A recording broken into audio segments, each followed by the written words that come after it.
Study Gurukul में आपका स्वागत है। मेरा नाम तेजस्वी राज पाठक है। लास्ट क्लास में बेटा हम लोगों ने संधि को पढ़ा था और संधि में हम लोगों ने स्वर संधि के पांचों भेदों को 2 वीडियो में कंप्लीट कर लिया था। आज हम व्यंजन संधि को पढ़ने वाले हैं और व्यंजन संधि थोड़ी सी जटिल है क्योंकि आपको इसमें लगभग 7 से 8 नियम याद करने पड़ेंगे और जब आपको ये सारे नियम याद हो जाएंगे तभी आपको व्यंजन संधि आसानी से समझ में आएगी। तो आज हम लोग संधि के दूसरे प्रकार पर चर्चा करेंगे। संधि के दूसरे भेद को पढ़ने वाले हैं और संधि का जो दूसरा भेद है उसे व्यंजन संधि कहते हैं। आपने लास्ट वीडियो में जरूर सुना होगा कि संधि 2 शब्दों या 2 से अधिक शब्दों का मेल होती है और ये मेल कैसे होता है इसको भी हम लोगों ने सीखा कि भैया 2 शब्द हैं, जैसे उदाहरण के तौर पर ये एक शब्द है, प्लस के साथ ये दूसरा शब्द लिखा हुआ है।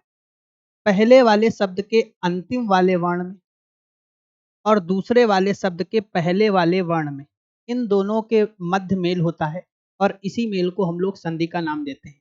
अब आप व्यंजन संधि पहचानेंगे कैसे? हो सकता है ये जो दोनों वर्ण हैं ये दोनों व्यंजन हो सकता है ये वाला भी व्यंजन हो और ये वाला भी व्यंजन हो, दोनों व्यंजन हो सकते हैं। पहला व्यंजन हो सकता है, दूसरा स्वर हो सकता है। पहला व्यंजन हो सकता है, दूसरा स्वर हो सकता है। बेटा पहला स्वर हो सकता है, दूसरा व्यंजन हो सकता है। पहला स्वर हो सकता है, दूसरा व्यंजन हो सकता है। बस इतनी चीजें हो सकती हैं, दोनों स्वर नहीं होंगे क्योंकि अगर ये वाला स्वर हो जाएगा, ये वाला स्वर हो जाएगा तो बेटा ये स्वर संधि बन जाएगा। दोनों में से किसी एक का व्यंजन होना जरूरी है। हो सकता है पहला वाला व्यंजन हो तो दूसरा वाला स्वर हो सकता है पहला वाला स्वर हो तो दूसरा वाला व्यंजन हो और हो सकता है दोनों व्यंजन हो। व्यंजन संधि से संबंधित बेटा लगभग 7 से 8 नियमों को हम लोग शुरुआती क्रम से पढ़ेंगे और इनके उदाहरण भी करते चलेंगे। आप लोग प्रीवियस ईयर के क्वेश्चंस कर लीजिएगा तो आपको आसानी से समझ में आ जाएंगे। चलिए, व्यंजन संधि के नियमों को पढ़ने से पहले आपको थोड़ा सा वर्ण चैप्टर पर जाना होगा और वो वर्ण चैप्टर पर कहाँ जाएंगे तो आपको पहले कखारा आना होगा, जैसे का, खा, ग, घ, अड़, च, छ, ज, झ, इया, ट, ठ, ड, ढ, अण, त, थ, द, ध, न, प, फ, ब, भ, म। बेटा हमने वर्ण चैप्टर में इनको बहुत विस्तार से पढ़ा था। ये का, चा, टा, ता, पा, इसको हम लोगों ने पहला वर्ग कहा था, फर्स्ट वर्ग कहा था। खा, छ, ठ, थ, फा, इसको हम लोगों ने दूसरा वर्ग कहा था। बेटा इसको हम लोगों ने तीसरा वर्ग कहा था, इसको हम लोगों ने चौथा वर्ग कहा था और इसको हम लोगों ने पांचवा वर्ग कहा था। मतलब पांचवें वर्ग में ये सारे वर्ण आएंगे, चौथे वर्ग में ये सारे वर्ण आएंगे, तीसरे वर्ग में ये सारे वर्ण आएंगे, दूसरे वर्ग में ये सारे वर्ण आएंगे और पहले वर्ग में ये वाले सारे वर्ण। साथ ही साथ 4 अंतस्थ व्यंजनों को भी पढ़ा था, जिसमें से या, रा, ला और वा। 4 बेटा हम लोगों ने ऊष्म व्यंजनों को भी पढ़ा था, सा, सा, सा, हा। बेटा 4 हम लोगों ने संयुक्त व्यंजनों को भी पढ़ा था, छ, त्र, ज्ञा और स्रा। अगर आपको इतनी बातें समझ में आती हैं और याद हैं तो आपके लिए व्यंजन संधि बहुत आसान हो जाएगी।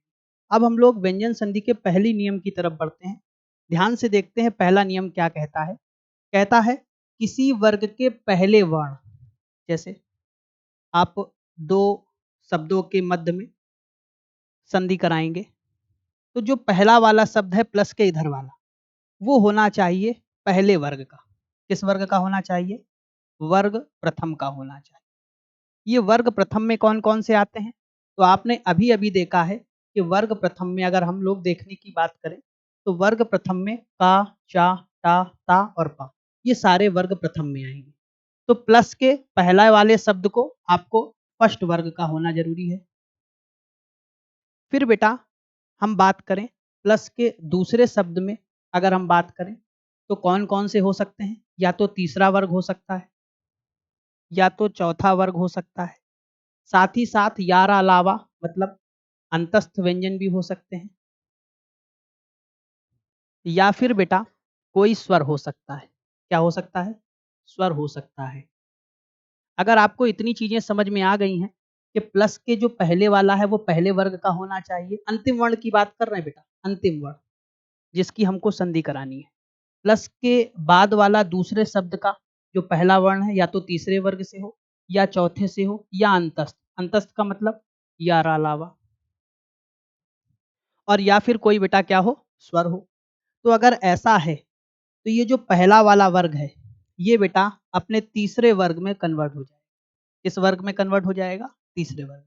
चलिए देखते हैं क्या कहता है कि प्लस के पहले वाले शब्द का जो अंतिम वर्ण है वो पहले वर्ग का होना चाहिए, प्लस के बाद जो शुरुआत होगी वर्ण की वो या तो तीसरे वर्ग से हो या चौथे वर्ग से हो या अंतस्थ से हो और या स्वर से हो, तो जो पहले वर्ग का वर्ण है वो किस वर्ग में कन्वर्ट हो जाएगा? तीसरे में। अब इसके उदाहरण करते हैं तब आपको बहुत आसानी से समझ में आएंगे कि इनको कैसे करेंगे। जैसे आपके सामने जो पहला लिखा हुआ है दिक् प्लस विजय, तो अगर हम ध्यान से देखें तो ये पहला शब्द है हम लोग के सामने। पहले शब्द का जो अंतिम पहले शब्द का जो अंतिम वर्ण है वो पहले वर्ग से है। पहले वर्ग से कैसे है? का, चा, ता, ये पहले वर्ग से है। और जो दूसरे की बात करें ये वाह है बेटा। क्या है बेटा? वाह। अगर वाह की बात करें तो वाह अंतस्थ व्यंजनों में आता है, जैसा कि हम लोगों ने यहाँ पर लिखा हुआ है कि जो पहले शब्द का अंतिम वर्ण है वो पहले वर्ग से है, बिल्कुल है। दूसरे शब्द का जो पहला वर्ण है वो या तो तीसरे से हो, तीसरे का मतलब गा से हो, या तो चौथे से हो मतलब घा से हो, या फिर अंतस्थ हो या अलावा या फिर कोई स्वर हो। तो जो पहला वाला है वो किस में कन्वर्ट हो जाएगा? तीसरे। चलिए देखते हैं कैसे कन्वर्ट होगा। बेटा ये लिखा है वाह, अगर इसको तोड़ने का प्रयास करें तो बेटा इसको ऐसे भी तो लिख सकते हैं। वाह से अगर आप मात्रा को हटा दो थोड़ी देर के लिए तो बेटा ये छोटी की मात्रा है और ये लिख दिया जय। तो आप ध्यान से देखिए जो लिखा था वही लिख दिया तोड़कर। बेटा का संबंध वा से हो रहा है, पीछे वाले नियम के अनुसार जो का है वो अपने तीसरे वाले में कन्वर्ट हो जाएगा और का तीसरा क्या होगा? का, खा, गा।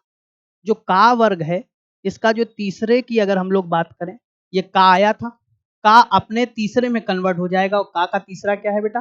गा। क्या है बेटा? गा है। तो चलिए देखते हैं, का यहां पर आधा है बेटा तो गा भी आधा होगा, गा आधा लिख लिया, फिर ये वा लिख लिया, फिर छोटी और जय लिख लिया। बेटा ये छोटी की मात्रा अपने आगे आने वाले के ऊपर लग जाएगी और जब लग जाएगी तो क्या बन जाएगा बेटा? दिग्विजय। लिखने का सही तरीका देख लें बेटा, जब भी कभी अर्धाक्षर आएगा और उसके साथ मात्रा निकल रही होगी तो अर्धाक्षर को उस अक्षर में समेट लिया जाएगा। तो देखा किस प्रकार पहले शब्द का जो अंतिम वर्ण था वो पहले वर्ग से था, दूसरे शब्द का पहला वर्ग अगर वर्ण हम देखें तो ये अंतस्थ था। तो बेटा ये जो का है ये चेंज हो गया अपने तीसरे में, तो का तीसरा क्या था? का, खा, गा, तो गा में कन्वर्ट हो। दूसरा उदाहरण देखते हैं, सत्य प्लस भावना लिखा है। तो अगर ध्यान से देखें पहले शब्द का जो बेटा अंतिम वर्ण है वो ता है, बिल्कुल पहले वर्ग में आ गया। दूसरे शब्द की शुरुआत भा से हो रही है, तो हमने देखा ये जो भा है ये किस श्रेणी में आता है? तो आप देखेंगे बा, भा, ये देखिए। तो हमने आपको बताया ये तीसरा वर्ग है और ये कौन सा वर्ग है? चौथा वर्ग है। तो हमारा नियम यही वाले लगने वाला है। कौन सा लगेगा बेटा? ध्यान से देखिए, ता आ गया, ता के बाद भा आ गया, तो ये पहले वर्ग से हो गया और ये चौथे वर्ग से हो गया। तो जो ता है वो अपने तीसरे वाले में कन्वर्ट होगा, ता अपने तीसरे वाले में कन्वर्ट होगा। तो ता का तीसरा क्या होता है? ता, था, दा। तो ता का तीसरा क्या होगा? दा। बेटा ता आधा है तो दा भी आधा होगा, सद, और पीछे वाले को ऐसे ही लिख देंगे भावना। क्या बन गया बेटा? सद भावना। अगला उदाहरण देखते हैं, सट प्लस आनन। सट प्लस आनन, चलिए देखते हैं ये वाला नियम इसमें लगता भी है कि नहीं है। तो ये जो टा है बेटा ये पहले वर्ग से है, टा के बाद वाला ना तीसरे से है ना चौथे से है ना अंतस्थ है लेकिन स्वर है। ध्यान से देखिए बड़ा आ लिखा है तो ये स्वर है, तो भैया बिल्कुल ये वाला नियम लगने वाला है। तो टा अपने तीसरे वाले में कन्वर्ट हो जाएगा। टा का तीसरा क्या होता है? टा, ठा, डा। डा, डा आधा होगा क्योंकि टा भी आधा है। साथ ही साथ बड़ा लिख दिया और ना लिख दिया। बेटा ये बड़ा स्वर है और स्वर की मात्रा होती है और ये मात्रा अपने आगे आने वाले वर्ण पर लग जाती है। तो डा में जब ये मात्रा दे देंगे तो बन जाएगा सड़ानन। क्या बन जाएगा बेटा? सड़ानन। अगला उदाहरण देखते हैं, मोस्ट इंपॉर्टेंट, आपको वर्तनी में देखने को मिलेगा। भगवत प्लस गीता। देखते हैं ये वाला नियम लगता भी है कि नहीं। पहले वाला बेटा जो शब्द है उसका जो अंतिम वर्ण है ता, वो पहले वर्ग से है। प्लस के बाद वाला गा है और गा व्यंजन है, तो का, खा, गा ये तीसरे में आ गया। किसमें आ गया? तीसरे में। हमने नियम में भी क्या देखा था? जो पहला शब्द का अंतिम वर्ण है वो पहले वर्ग से हो, दूसरे शब्द का जो शुरुआती वर्ण है वो या तो तीसरे से हो या चौथे से हो या अंतस्थ से हो या कोई स्वर से हो। तो जो पहला वर्ग का वर्ण है वो अपने तीसरे में कन्वर्ट हो जाएगा। तो बेटा ता है, ता अपने तीसरे में कन्वर्ट होगा। ता, था, दा। ता आधा है तो बेटा दा भी क्या बनेगा? आधा बनेगा। तो बन गया भगवद गीता। भगवद गीता। अब बेटा और उदाहरण 2 4 5 कर लेते हैं ताकि आपको आसानी से समझ में आ जाए। जैसे आपको दिख रहा होगा ऋक प्लस वेद। कैसे पहचानेंगे ये नियम लग भी रहा है कि नहीं लग रहा है? तो बेटा ये जो का है ये पहले वर्ग से है। वा अगर हम देखें तो वा अंतस्थ व्यंजनों में आता है, तो हमने देखा भी तो था इसी प्रकार का नियम कि पहले वाले शब्द का अंतिम वर्ण पहले वर्ग से, दूसरे वाले शब्द की शुरुआती वर्ण को या तो तीसरे से हो या चौथे से हो या अंतस्थ से हो या स्वर से हो, तो पहला वाला तीसरे में कन्वर्ट हो जाता है। हम बार बार आपको इस वजह से बोलकर समझा रहे हैं ताकि आपको ये नियम याद हो जाए। अभी आपको आसान लगेंगे पर जैसे ही सारे नियम खत्म होंगे आपके लिए एक हौच पौच क्रिएट हो जाएगी। इस वजह से जितनी बार आप इसको रिवाइज करेंगे, बोल बोल कर लिखेंगे, बोल बोल कर संधि को करेंगे, तब आपको आसानी से समझ में आएगा। बेटा अगर हम देखें ये वाह है तो का अपने तीसरे में कन्वर्ट हो जाएगा। का आधा है तो का तीसरा क्या होगा? का, खा, गा। बेटा का आधा है तो गा भी आधा बनेगा, बन जाएगा ऋग्वेद। क्या बन जाएगा? ऋग्वेद। अगला देखते हैं बेटा दिक प्लस गज।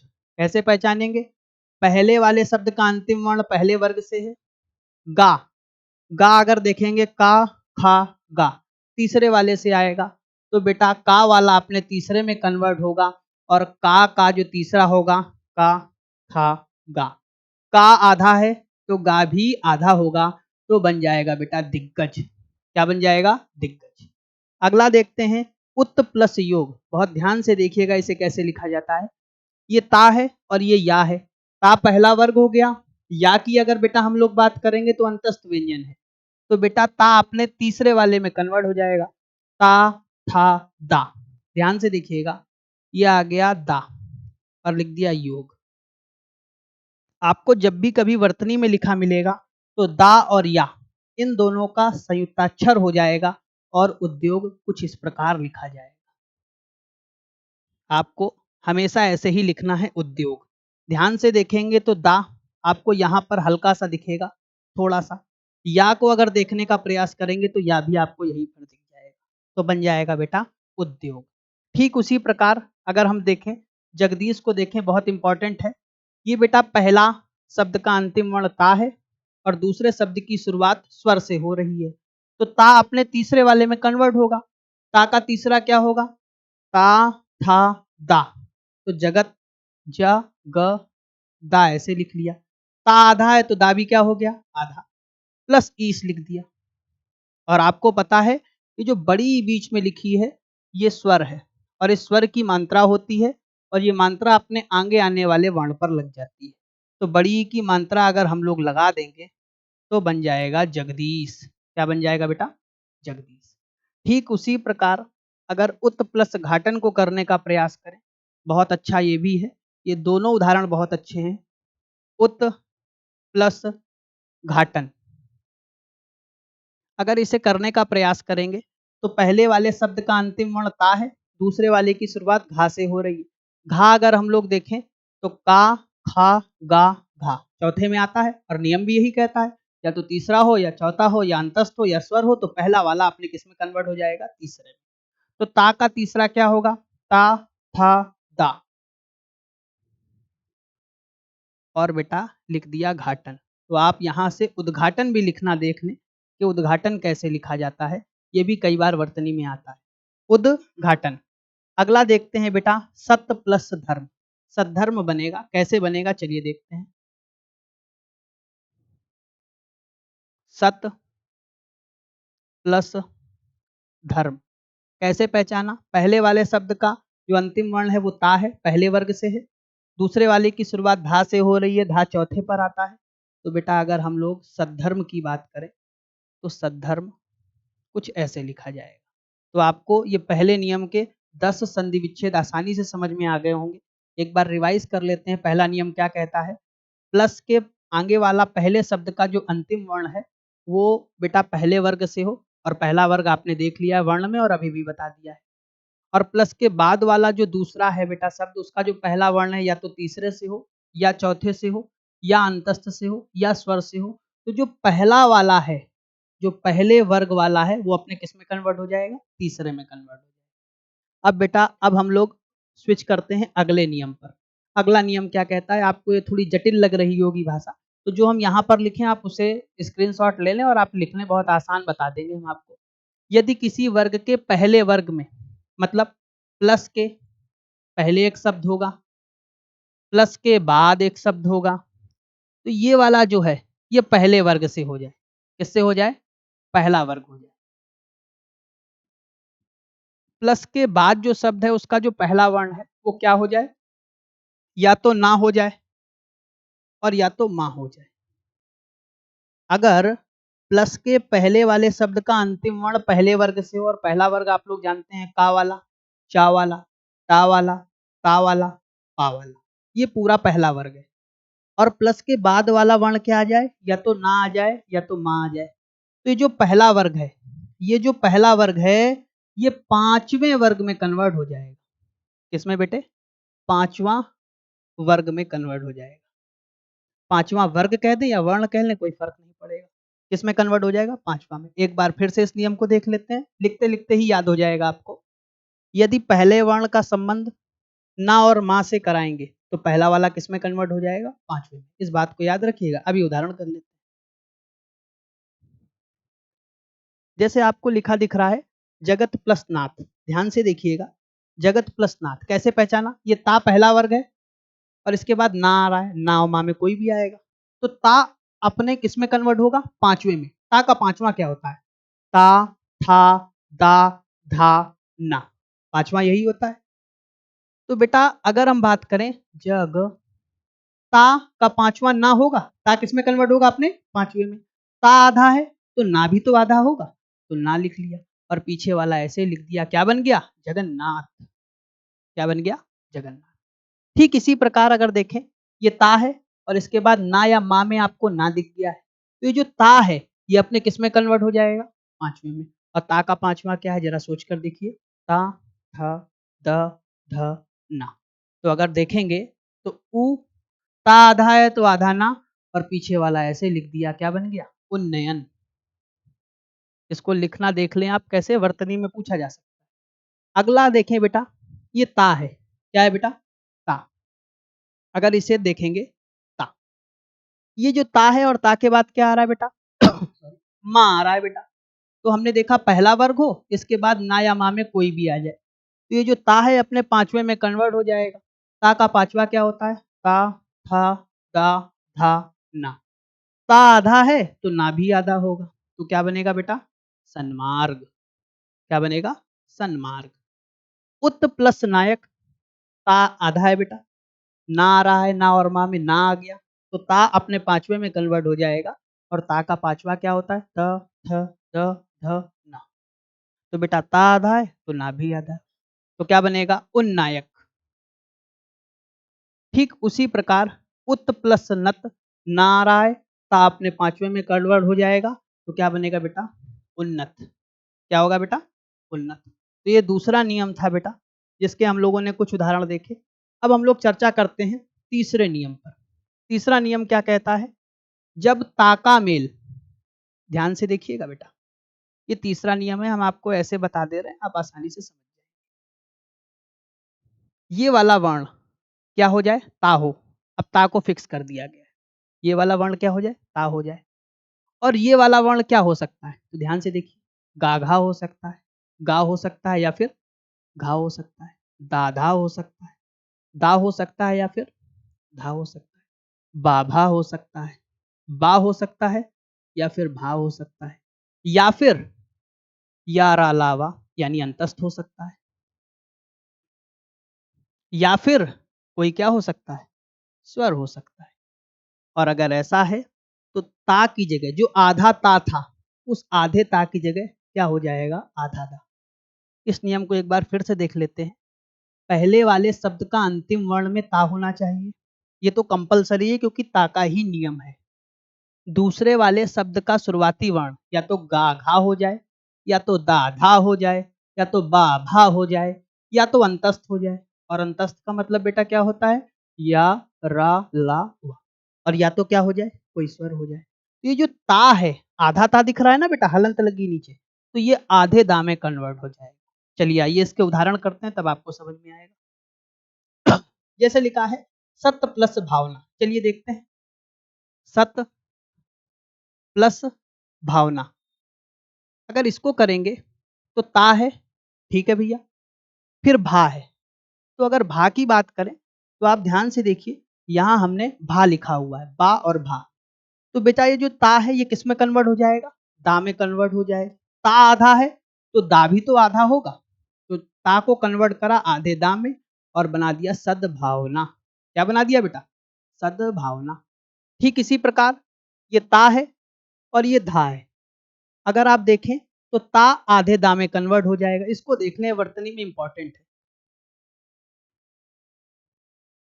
सत प्लस धर्म, सत प्लस धर्म। ध्यान से देखिए, ता है, ये ता आधा है और इसके बाद धा आ रहा है। आप ध्यान से देखेंगे पीछे तो आपको धा देखने को मिलेगा। अगर आप देखें तो यहाँ पर आपको धा देखने को मिलेगा, दा और धा। तो ता आपने किस में कन्वर्ट हो जाएगा, आधे दा में। तो ता को कन्वर्ट करो बेटा आधे दा में। पहले तो लिखने का तरीका ये होता है, पर आपको अगर ऐसा ऑप्शन में ना मिले तो ध्यान से देखिएगा, ये दा आधा है ना, इस दा को पूरा कर देना। ध्यान से सुनना, ये दा आधा है, इस दा को पूरा कर देना। ये घा आधा है, इसको आधा कर देना और लिख देना सत्तर। जो पूरा है उसे आधा और जो आधा है उसे क्या कर देना, पूरा कर देना, और आपकी वर्तनी भी हो जाएगी। ठीक इसी प्रकार इसको देख लेते हैं, जगत प्लस ईश।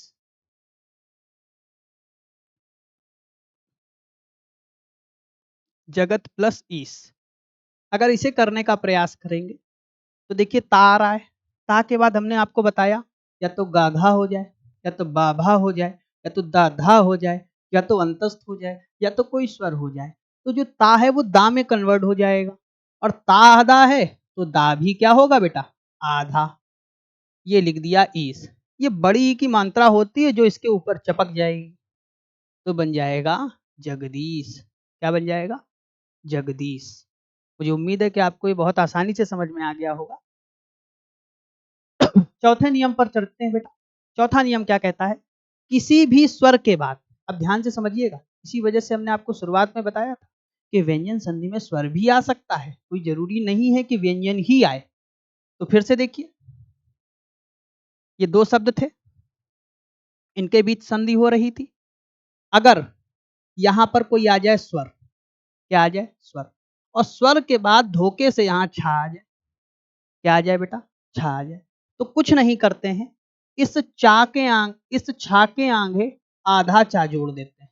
ध्यान से सुनिएगा, पहले वाले शब्द का जो अंतिम वर्ण है वो स्वर हो जाए, दूसरे वाले शब्द का जो पहला वर्ण फिक्स हो जाए छा, तो कुछ नहीं करते हैं, सारी चीजों को वैसे ही लिखा रहने देते हैं, बस चा के आधे रूप को छा के साथ जोड़ देते हैं, या फिर छा के आगे आधे चा को जोड़ देते हैं। चलिए आइए देखते हैं कैसे करते हैं।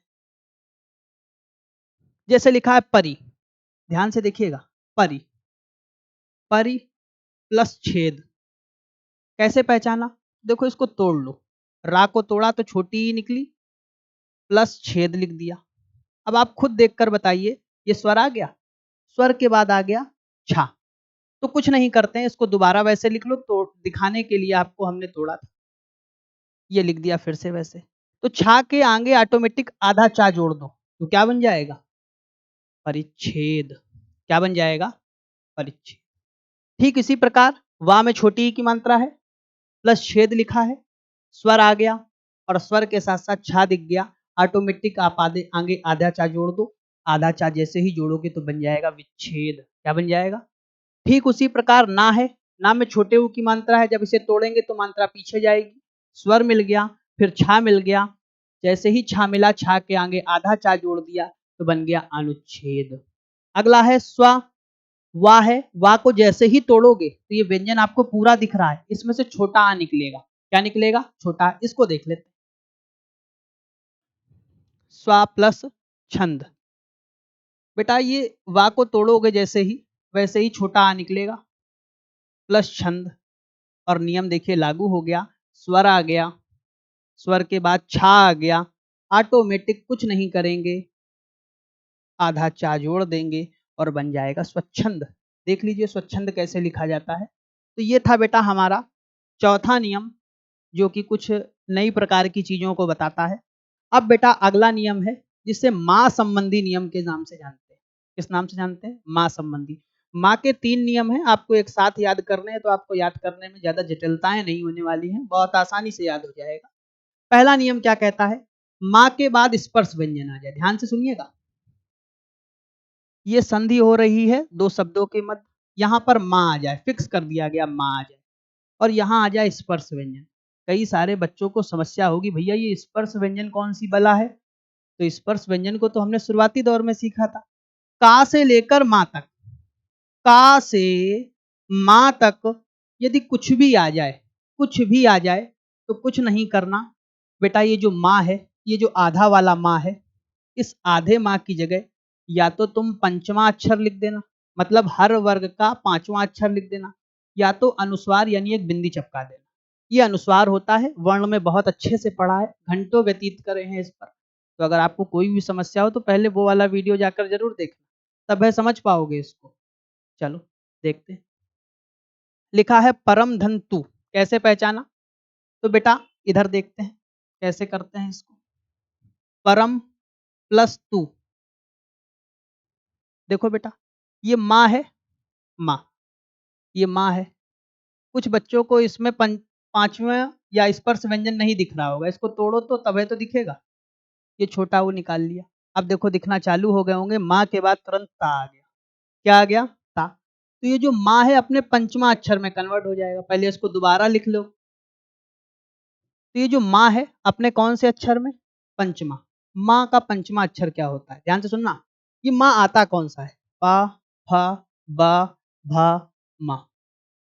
ठीक है, पा, फा, बा, भा, मा। तो ये जो माँ है, ये माँ अगर हम देखें तो ये भी पंचमा अक्षर में आता है, पर पंचमा अक्षर किसका होगा? ये इस वाले व्यंजन का पंचमा अक्षर होगा, पंचमा अक्षर। ठीक है, अब पंचमा अक्षर ता का कौन सा होता है? ता, था, दा, धा, ना। तो ये जो माँ है, ये इसके पीछे वाले के पंचमा अक्षर में कन्वर्ट हो जाएगा और बन जाएगा परंतु। क्या बन जाएगा? परंतु। तो हमने पहले पंचमा अक्षर में लिख दिया, अब अनुस्वार में बिंदी के रूप में लिख दें, तो बिंदी तो बहुत आसान है बेटा, परंतु। मुझे उम्मीद है कि आपको समझ में आ गया होगा कि ये जो पंचमा अक्षर है ये माँ का नहीं परिवर्तित होगा, माँ तो खुदा पंचमा अक्षर है, ये परिवर्तित होगा पीछे आने वाले व्यंजन के ऊपर निर्धारित है ये पंचमा अक्षर किसका होगा। ठीक है, अगला कर लेते हैं, तब आपको और समझ में आ जाएगा। जैसे लिखा है सम, देखिए माँ आ गया, प्लस पा आ गया, संपूर्ण। लिखा है सम प्लस पूर्ण, ये पा आ गया, पा फा बा भा मा स्पर्श व्यंजन में है। तो ये जो पा है, पा का पंचमा अक्षर क्या होता है? पा, फा, बा, भा, मा। मा आधा है तो ये भी आधा हो जाएगा, बन जाएगा संपूर्ण। कुछ बच्चे कहेंगे ये पंचमा अक्षर रूप में लिखा है, अनुस्वार में भी तो लिख दो। तो देखो बेटा अनुस्वार में, अनुस्वार में ऐसे लिख दो, दोनों सही है, कोई गलत नहीं। अब कौन से शब्दों को केवल अनुस्वार में लिखा जाता है उस पर भी चर्चा करेंगे। बच्चे बहुत लंबे समय से हिंदी तो पढ़ते चले आ रहे होते हैं और उनको लेखन शैली के मामले में उनको जीरो नॉलेज होती है और फिर कहते हैं कि नंबर नहीं बन रहे हैं। चलिए आगे देखते हैं बेटा, अगला देखते हैं, संपूर्ण हो गया। अगला तीसरा देखते हैं बेटा, अहम धनकार। क्या लिखा है बेटा? अहम धनकार। अहम धनकार बेटा, ये माँ है, माँ के बाद का आ गया और का आपको पता है पंचमा स्पर्श व्यंजनों में से एक होता है, तो माँ अपने पंचमा अक्षर में कन्वर्ट हो जाएगा अहमकार। मुझे उम्मीद है आपको समझ में आ गया होगा। ठीक इसी प्रकार समक्रांति को अगर देखें, सम प्लस क्रांति, तो देखो बेटा माँ है, माँ के बाद का आ गया है, तो का जो पंचमा अक्षर होता है वो कुछ इस प्रकार होता है।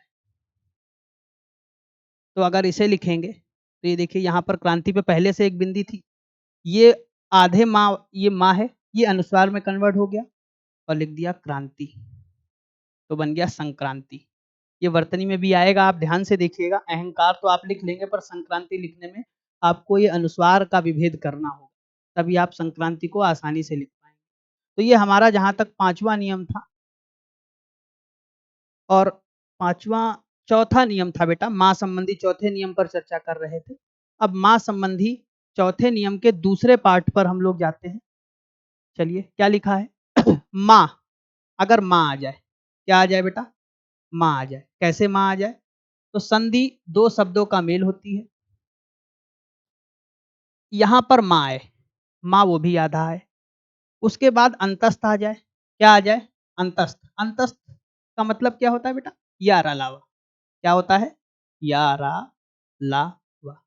या बेटा ऊष्म आ जाए। क्या आ जाए? ऊष्म। ऊष्म क्या होता है बेटा?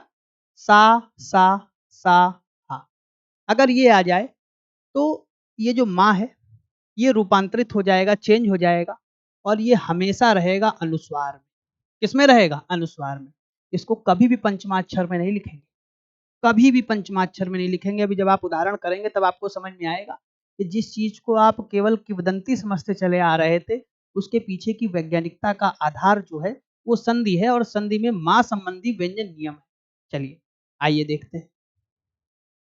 जैसे लिखा है सम प्लस विधान, आपने संविधान को हमेशा ऐसे लिखा देखा होगा, यहाँ कहीं बीच में आधा ना नहीं लगा देखा। कैसे बनता है देखते हैं। लिखा है बेटा सम प्लस विधान। ध्यान से देखिए, ये माँ आ गया, माँ के बाद वाह आया।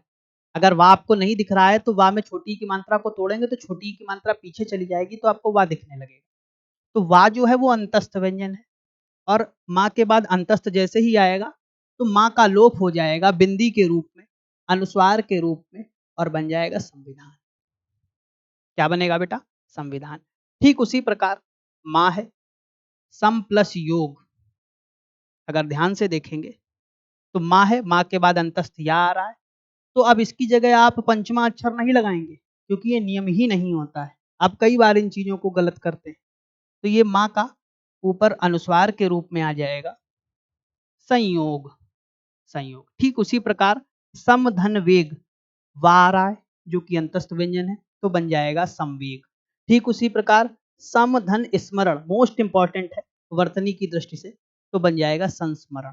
क्या बन जाएगा? संस्मरण। ठीक है। चलिए अब माँ संबंधी अगले नियम पर चलते हैं। अगला नियम क्या कहता है? यदि माँ के बाद माँ आ जाए तो माँ का द्वित हो जाता है। जैसा कि हम लोग पीछे पढ़ चुके हैं द्वित व्यंजन क्या होता है। कैसे? जैसे लिखा है बेटा सम प्लस मति। सम प्लस मति, कुछ नहीं करते हैं, ये जो आधा वाला माँ है इसको आधे ऐसे लिख दे बस, तो बन जाएगा सम्मति। आपने सुना होगा सबको सम्मति दे भगवान, उसी में ये सम्मति की बात कर रहा है। अच्छी मति मतलब सद्बुद्धि दे ईश्वर सबको। ठीक है। अगला देखें बेटा, सम प्लस मान। ध्यान से देखिए, आपको दोनों बार माँ दिख गया तो इस माँ को केवल आधा करके लिख दो, तो क्या बन गया बेटा? सम्मान। क्या हो गया बेटा? सम्मान। तो ये थे बेटा हमारे माँ संबंधी नियम, और ये माँ संबंधी नियम कितने थे बेटा? 3 थे। अब हम लोग चर्चा करते हैं अगले नियम पर। यदि मूल अथवा स्वतंत्र, मूल का मतलब या तो री पूरा आ जाए, ये री की अगर बात करें तो ये स्वर है, ये रा है, ये रा व्यंजन है, तो या तो ये आ जाए और या फिर ये आ जाए, या तो फिर सा आ जाए और या तो सा आ जाए, ये आधा। तो इसका मतलब हो गया मूल अथवा स्वतंत्र। ये मूल है और ये स्वतंत्र है। तो या पहले वाले शब्द का, ध्यान से देखिएगा, पहले वाले शब्द का जो अंतिम वर्ण है वो इनमें से कोई हो जाए, प्लस इसके बाद ना आ जाए। क्या आ जाए बेटा? ना। दूसरे वाले शब्द के पहले वर्ण में क्या आ जाए? ना आ जाए। तो ना अड़ा में बदल जाएगा। तो ना किस में बदल जाएगा? अड़ा में। फिर से देख लें, पहले वाले शब्द का जो अंतिम वर्ण है, ये आपको नियम याद ही करने पड़ेंगे, तभी आप संधि को कर पाएंगे। अगर आपको समझ में आ रहा है तो आपको याद करना ही एकमात्र विकल्प रह जाएगा, क्योंकि इसके अलावा दूसरा कोई विकल्प नहीं। री रा ये बेटा मूल है और ये स्वतंत्र है, ये मूल है, ये स्वतंत्र है। बच्चों के दिमाग में प्रश्न आ रहा होगा, इसको क्यों नहीं तोड़ा? बेटा ये स्वर होता है और स्वर किसी की सहायता से नहीं बोले जाते। ये रा व्यंजन है, जब इसको तोड़ा तो इससे स्वर को हमने निकाल दिया, तो हमने इसे स्वतंत्र कह दिया। ये सा, ये संयुक्ताक्षर में स्वर की श्रेणी में आता है, इससे भी हमने स्वर को निकाल दिया, तो सा को आधा कर दिया। इसके बाद ना आए तो ना किस में कन्वर्ट हो जाएगा? अड़ा। चलिए देखते हैं कैसे कन्वर्ट होता है। जैसे ये प्रा लिखा है, कई बच्चों को दिखेगा नहीं कि इसमें रा कैसे है। इसी वजह से हमने आपको वर्ण के शुरुआती दौर में सब बताया था। ये प्रा है, इस प्रा को अगर तोड़ने का प्रयास करो, पा और रा ऐसे निकाल दो, ठीक है। अब प्लस क्या लिखा है? मान। तो बेटा अगर कहीं पे भी, जरूरी नहीं है कि माँ यहीं पर भी आए, कहीं पर भी आ गया, तो जो ना है वो किस में कन्वर्ट हो गया? अड़ा में। किस में कन्वर्ट हो गया? अड़ा में। यहाँ पर माफी चाहते हैं, हमने यहाँ पर यहाँ लिख दिया बेटा, ये पूरे में कहीं पे भी आ सकता है। हो सकता है पहले आ जाए, हो सकता है मध्य में आ जाए, हो सकता है अंत में आ जाए, कहीं पर भी आ सकता है। जरूरी नहीं है बस प्लस के दूसरे शब्द में होना चाहिए ना, कहीं पे भी आए वो ना किस में कन्वर्ट हो जाएगा? अड़ा में। चलिए इसके दूसरे उदाहरण को अच्छी तरीके से समझते हैं। जैसे लिखा है बेटा पूर्व प्लस ना। बेटा रा अगर हम देखें तो स्वतंत्र है और ये ना लिखा हुआ है, तो ना किस में कन्वर्ट हो जाएगा? अड़ा में। तो लिख दिया। और ये आपको पता है, ये रेफ रा है, पीछे आने वाले वर्ण के ऊपर उड़ंती मात्रा के रूप में लग जाता है। सॉरी। तो बन जाएगा बेटा पूर्ण। क्या बन जाएगा? पूर्ण। ठीक उसी प्रकार अगला देखते हैं, भूष प्लस अन। भूष प्लस अन, अगर ध्यान से देखेंगे तो बेटा ये सा आ गया, सा के बाद वाले शब्द में कहीं पर भी ना आ रहा है? तो हाँ बिल्कुल आ रहा है। तो बेटा उसको ना को किस में कन्वर्ट कर दो? अड़ा में कर दिया। फिर ध्यान से देखोगे छोटा स्वर है, अपने आगे आने वाले वर्ण में चिपक जाएगा और इसे पूरा कर देगा। तो क्या बन जाएगा? भूषण। क्या बन जाएगा? भूषण। ठीक उसी प्रकार री है, हमने नियम में देखा, फिर ना आ गया तो बन गया ऋण। अब विष्णु का देख लेते हैं बेटा। वी है बेटा, सा आधा है, प्लस ना आ गया, कहीं पर भी आए, तो ये जो ना है ये अड़ा में कन्वर्ट हो जाएगा। किस में कन्वर्ट हो जाएगा? तो बेटा ये बन गया विष्णु। क्या बन गया? विष्णु। तो ये एक नियम और था बेटा। अब हम लोग अगले नियम की तरफ बढ़ते हैं। ये सा से संबंधित है। किससे संबंधित है बेटा? सा से। सा से पहले आ से भिन्न कोई स्वर भी आ जाए, संधि, दो शब्दों का मेल है। यहां पर आपको अगर सा दिख गया, क्या दिख गया बेटा? सा। और यहां पर छोटा और बड़ा, इसको छोड़ दें और कोई भी स्वर आ जाए, कोई भी क्या आ जाए बेटा? स्वर आ जाए। ध्यान से देखिए, पहले वाले शब्द का अंतिम वर्ण में छोटा बड़ा से भिन्न कोई भी स्वर आ जाए, ये दोनों ना आए बस, और दूसरे वाले शब्द की शुरुआत किससे हो जाए? सा से हो जाए, तो ये जो ये वाला सा है, इस षटकोण वाले सा में कन्वर्ट हो जाएगा। इसमें कन्वर्ट हो जाएगा षटकोण वाले सा। कैसे होगा? चलो देखते हैं। जैसे लिखा है नी, तो नी को तोड़ो बेटा, ना प्लस छोटी, अगर ध्यान से देखेंगे छोटी ही आ गया, प्लस लिख गया सेध। अब आपको दिख गया होगा, छोटी यानी स्वर आ गया। छोटा या बड़ा के अलावा दूसरा कोई स्वर है? बिल्कुल है। शुरुआत किससे हो रही, सा से, तो ये वाला सा इस वाले सा में कन्वर्ट हो जाएगा और इसको ना को पूरा दे दो, तो क्या बन गया बेटा, निषेध। निषेध का मतलब मना। ठीक उसी प्रकार भा में छोटी ई की मात्रा है, भा में किसकी मात्रा है बेटा, छोटी ई की मात्रा है, अभी, तो भा में छोटी ई की मात्रा है, सा ये वाला है, तो ये वाला सा किस में कन्वर्ट हो जाएगा, अभिषेक। ठीक इसी प्रकार वा में छोटी ई की मात्रा है, ये सा है, और जैसे ही छोटी ई की मात्रा है तो ये वाला सा षटकोण वाले सा में कन्वर्ट हो जाएगा, तो बन जाएगा विषम।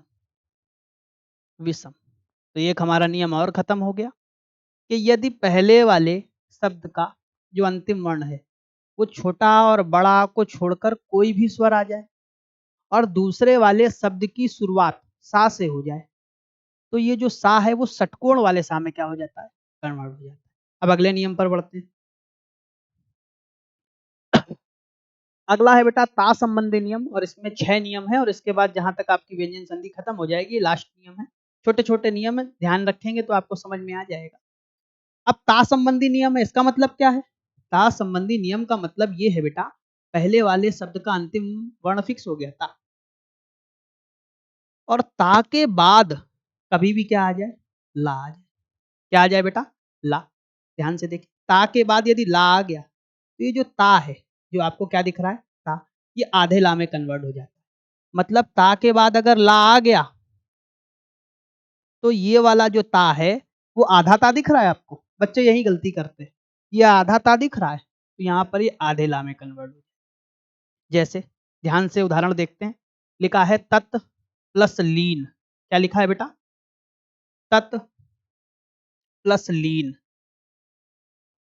ता आ गया आधा, उसके बाद ला आ गया, तो ये जो वाला ता है ये किस में कन्वर्ट हो जाएगा, आधे ला में, तो बेटा ये वाले ता को आधे ला में कन्वर्ट कर दो, तो बन गया तल्लीन।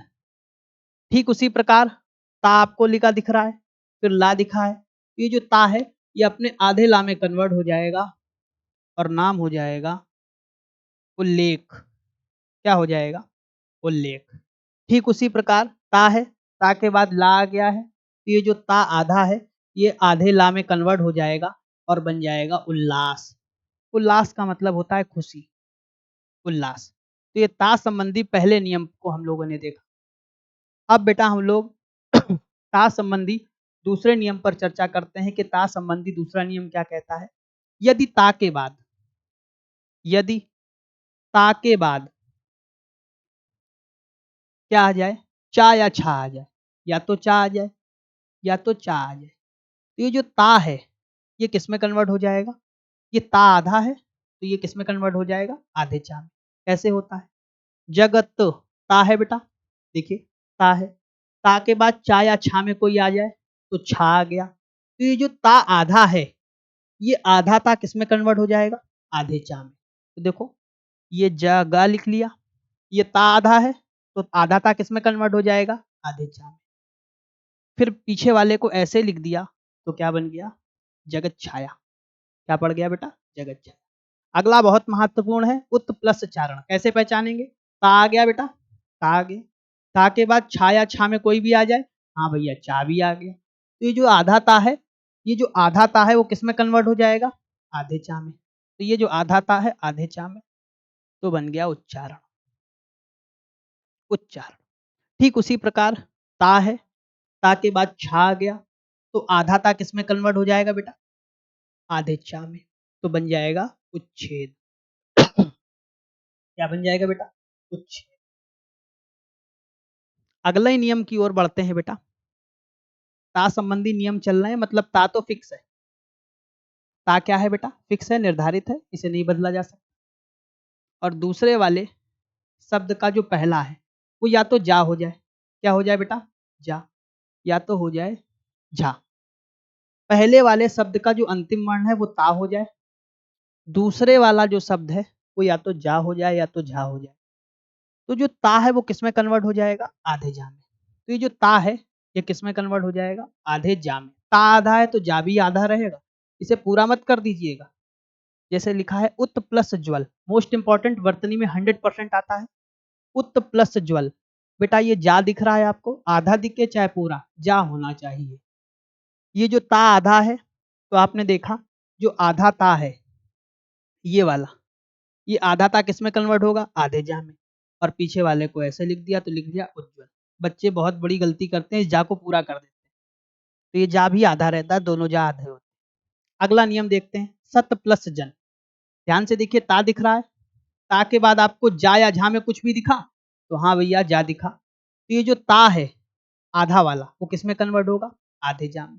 तो लिख दिया बेटा सज्जन। अच्छे जन को सज्जन कहते हैं और बुरे जन को दुर्जन कहते हैं। अगला नियम देखते हैं बेटा, अगला उदाहरण देखते हैं। ता है, ता के बाद जा और झा में कुछ भी मिल जाए तो बेटा ता के बाद जा मिल गया। तो ता आधा है तो अपने आधे जा में कन्वर्ट हो गया जगत जननी। जगत जननी, सीता मैया को कहा गया है जगत जननी सीता मैया की जय, जगत की जननी। ठीक है, तो बन गया बेटा जगत जननी। माफी चाहते हैं, गलत लिख दिया, जगत जननी। तो ये बेटा ता संबंधी तीसरा नियम था। अब ता संबंधी अगले नियम पर पहुंचते हैं हम लोग। क्या कहता है? यदि ता, ता तो निर्धारित है, ता तो फिक्स है बेटा। यहां पर क्या आ जाए? ता, वो भी कैसा? आधा। अगर ता पूरा आ जाएगा, जब इसे तोड़ोगे तो इसमें स्वर छिपा होगा, फिर स्वर वाला नियम लग जाएगा, जो कि यहाँ पर गलत हो जाएगा। दूसरे वाले शब्द की शुरुआत टा या डा से, तो ये जो आधा ता है ये आधे टा और आधे डा में परिवर्तित हो जाता है। कैसे हो जाता है? ध्यान से देखिए, पहला लिखा है उत प्लस डयन, उत प्लस डयन। अगर ध्यान से देखें, ता आ गया, ता के बाद डा आ गया, तो ये जो आधा ता है ये आधा डा दिख रहा है, इसके हिसाब से आधा डा बना दो। फिर ये पूरा डा होगा बेटा। ये ता दिख रहा है आपको आधा, इसके बाद डा दिख गया, तो ता आधा है तो आधे डा में कन्वर्ट हो गया। और ये डा को ऐसे लिख लिया उड्डयन। अब ये एक अक्षर है, इसे संयुक्त अक्षर में कन्वर्ट करेंगे, ये छोटा वाला डा इसके नीचे जाकर चपक जाएगा और कुछ ऐसा बन जाएगा उड्डयन। क्या बन गया बेटा? उड्डयन। ठीक उसी प्रकार ये ता है, ता के बाद टा और डा में कुछ भी दिख जाए तो ये टा के हिसाब से इस ता का परिवर्तन किस में हो जाएगा? टा में हो जाएगा। और जैसे ही ये इसके नीचे चपकेगा बन जाएगा बृहत टीका। क्या बन जाएगा? बृहत टीका। बड़े बड़े ग्रंथों को टीका कहते हैं, महाभाष्य, खंड काव्य, महाकाव्य, इन नामों से भी जाना जाता है। बेटा पांचवें नियम पर चलते हैं। यदि ता के पश्चात क्या आ जाए? सा आ जाए। क्या आ जाए? सा आ जाए तो ता कन्वर्ट हो जाएगा चा में। तो ता का चा में तथा सा का छा में परिवर्तन हो जाता है। ये नियम बहुत अच्छा है। यदि ता के बाद क्या आ जाए? सा आ जाए तो ता किस में कन्वर्ट होगा? चा में। और सा किस में कन्वर्ट होगा? छा में। ध्यान से देखिए, लिखा है उत प्लस श्वास, इसको ऐसे लिख दो, कोई तकलीफ नहीं होगी। अगर ध्यान से देखो तो ता के ऊ के बाद ता लिखा है और शुरुआत में सा लिखा है, तो ता किस में कन्वर्ट होगा? चा में। ता आधा है तो चा भी क्या होगा? आधा। बेटा सा है, अगर सा की बात करें तो सा आपको लिखा दिख रहा है, फिर आपको यहाँ पर छा दिख रहा है, तो ये जो सा है किस में कन्वर्ट होगा? तो बन जाएगा उच्छ्वास। क्या बन जाएगा? उच्छ्वास। ठीक उसी प्रकार दूसरा उदाहरण देखते हैं। सत्य प्लस शास्त्र लिखा है, ता है, ता के बाद सा है, तो ये जो ता है ये चा में कन्वर्ट हो जाएगा और ये किस में कन्वर्ट हो जाएगा? छा में। तो बन जाएगा सत्य प्लस शास्त्र, सच्छास्त्र। ठीक है, चलिए अगले नियम पर भी चलते हैं। यदि ता के बाद हा आ जाए, ता के बाद क्या आ जाए? कैसे पहचानेंगे? फिर वैसे ही, अंतिम वर्ण क्या होगा? ता। दूसरे वाले वर्ण की शुरुआत किससे होगी? हा से होगी। तो ये जो ता है ये किस में कन्वर्ट हो जाएगा? दा में। किस में कन्वर्ट हो जाएगा? दा में। तथा हा किस में कन्वर्ट हो जाएगा? धा में। हा किस में कन्वर्ट हो जाएगा? धा में कन्वर्ट हो जाएगा। ध्यान से देखिए, उत प्लस हार लिखा है, तो ता मिल गया, ता के बाद हा मिल गया, तो जो ता है वो दा में कन्वर्ट होगा। ध्यान से देखिए, ता आधा तो दा भी आधा। हा किस में कन्वर्ट होगा? धा में कन्वर्ट होगा। धा पूरा लिख दिया, बन गया उद्धार। हमने आपको इसको लिखने का तरीका बताया था। दा और धा कभी भी ऐसे मिल जाएं तो इनका संयुक्त अक्षर बना लेंगे। कैसे? जो बेटा आधा है उसे पूरा करो, ऊ को ऐसे लिखो। दा आधा था तो दा को पूरा करा, धा को आधा करा और हो गया उद्धार। क्या हो गया बेटा? उद्धार। ठीक उसी प्रकार ता लिखा मिल रहा है, ता के बाद हा आ रहा है, तो ये जो ता है आधा है तो ये आधे दा में कन्वर्ट होगा। हा पूरा है तो ये धा में कन्वर्ट होगा और बन जाएगा पद्धति। पद्धति का मतलब तरीका होता है। क्या होता है बेटा? तरीका। तो ये ता संबंधी छठा नियम था और इसी के साथ हमारी बेटा व्यंजन संधि क्या हुई? कंप्लीट हुई। 7 नियम है, 7 नियम के अंदर भी 3-3, 4-4, 5-5, 6-6 नियम है, तो लगभग 15 नियम होंगे जाकर आपको। मुझे उम्मीद है कि आपको ये क्लास बहुत अच्छे से समझ में आई होगी। अगर आपका कुछ भी डाउट है इस क्लास से रिलेटेड तो आप कमेंट बॉक्स में ज़रूर पूछेंगे। अगली क्लास में हम लोग विसर्ग संधि को पढ़ेंगे और इसके बाद संधि का समापन करेंगे क्वेश्चन लगाकर। मुझे उम्मीद है कि अगर आपको कोई भी ज़रा सा भी डाउट हो तो आप कमेंट में ज़रूर पूछिएगा। अगली क्लास में फिर से मुलाकात होगी, तब तक के लिए धन्यवाद।